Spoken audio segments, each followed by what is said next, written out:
Hi മക്കളെ, നിങ്ങളെല്ലാവരും 10ാം class കഴിഞ്ഞ് +1 ഏത് കോഴ്സ് എടുക്കണം എന്നുള്ളൊരു കൺഫ്യൂഷനിൽ ഇരിക്കുമായിരിക്കും. അപ്പോൾ ഞാൻ പറയാൻ പോകുന്നത് നിങ്ങൾ എന്തുകൊണ്ട് +1 CS എടുക്കണം അഥവാ കമ്പ്യൂട്ടർ സയൻസ് ചൂസ് ചെയ്യണം, കമ്പ്യൂട്ടർ സയൻസിൻ്റെ ബെനിഫിറ്റ്സുകൾ എന്നാണ് ഈ ഒരു വീഡിയോയിൽ നമ്മൾ ചർച്ച ചെയ്യാൻ പോകുന്നത്. മക്കളെ, നിങ്ങളെല്ലാവർക്കും അറിയാം ഈ ഒരു യുഗം എന്ന് പറഞ്ഞാൽ AI യുഗമാണ്, അഥവാ ആർട്ടിഫിഷ്യൽ ഇൻ്റലിജൻസിൻ്റെ ഒരു ജനറേഷനാണ് ഈ ഒരു യുഗം എന്ന് പറയുന്നത്. മക്കളെ, ഇനി വരാൻ പോകുന്ന കാലഘട്ടം എന്ന് പറഞ്ഞാൽ ഇനി AI-യേക്കാളും ഇനി അഡ്വാൻസ് ഉള്ള ഫീച്ചേഴ്സ് മാത്രമേ ഇനി വരാൻ ചാൻസ് ഉള്ളൂ. അപ്പോൾ അവിടെ എല്ലാം ബേസിക് ആയിട്ട് വേണ്ടത് അഥവാ നമ്മുടെ ഈ പറഞ്ഞ AI മാത്രമല്ല ടെക്നോളജീസ്, അഥവാ അഡ്വാൻസ് ടെക്നോളജീസ് പല ഡിപ്പാർട്ട്മെൻറ്റ്സ് ഉണ്ട്. കമ്പ്യൂട്ടർ സയൻസ് മാത്രമല്ല, ഇലക്ട്രോണിക്സ് ഉണ്ട്, ഇലക്ട്രിക്കൽ ഉണ്ട്, മറ്റുള്ള പല ഡിപ്പാർട്ട്മെൻറ്റ്സ് ഉണ്ട്, മെക്കാനിക്കൽ ഉണ്ട്. അവിടെ എല്ലാം എന്ത് വരുന്നുണ്ട്? അഡ്വാൻസ് ടെക്നോളജീസ് വരുന്നുണ്ട്. പക്ഷേ കമ്പ്യൂട്ടർ സയൻസ് ബേസ്ഡ് ആയിട്ട് വരുമ്പോൾ അവിടെ അഡ്വാൻസ് ടെക്നോളജീസ് വരുമ്പോൾ അഥവാ AI ആയിക്കോട്ടെ, മെഷീൻ ലേണിംഗ് ആയിക്കോട്ടെ, മറ്റുള്ള കമ്പ്യൂട്ടർ വിഷൻ ആയിക്കോട്ടെ, മറ്റ് ടെക്നോളജീസ് ഏതും ആയിക്കോട്ടെ, അവിടെ എല്ലാം ബേസിക് ആയിട്ടുള്ള പ്രോഗ്രാമിംഗ് നോളജ് ആണ്. അപ്പോൾ നിങ്ങൾ +1 CS പഠിക്കുന്നത് പക്ക പ്രോഗ്രാമിംഗ് ലാംഗ്വേജ് ആണ്. അഥവാ +1 CS ആയിക്കോട്ടെ, +2 CS ആയിക്കോട്ടെ, അവിടെ നിങ്ങൾ പഠിക്കുന്ന ഒരു പ്രോഗ്രാമിംഗ് ലാംഗ്വേജ് ആണ് C++.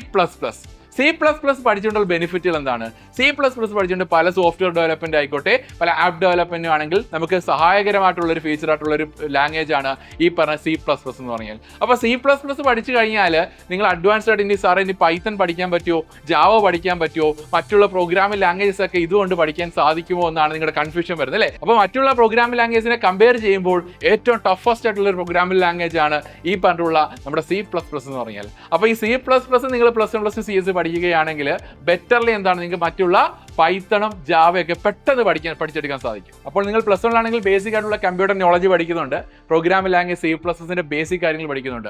ദെൻ +2 വരുമ്പോഴാണെങ്കിൽ കൂടുതലായിട്ട് നമ്മുടെ C++ന്റെ അഡ്വാൻസ്ഡ് കാര്യങ്ങൾ പഠിക്കുന്നുണ്ട്. പിന്നെ HTML, ജാവാസ്ക്രിപ്റ്റ്, SQL ഈ കാര്യങ്ങളെല്ലാം വൃത്തിയായിട്ട് അഥവാ ബേസിക് കാര്യങ്ങളെല്ലാം വൃത്തിയായിട്ട് ഇവിടെ പഠിപ്പിക്കുന്നുണ്ട്.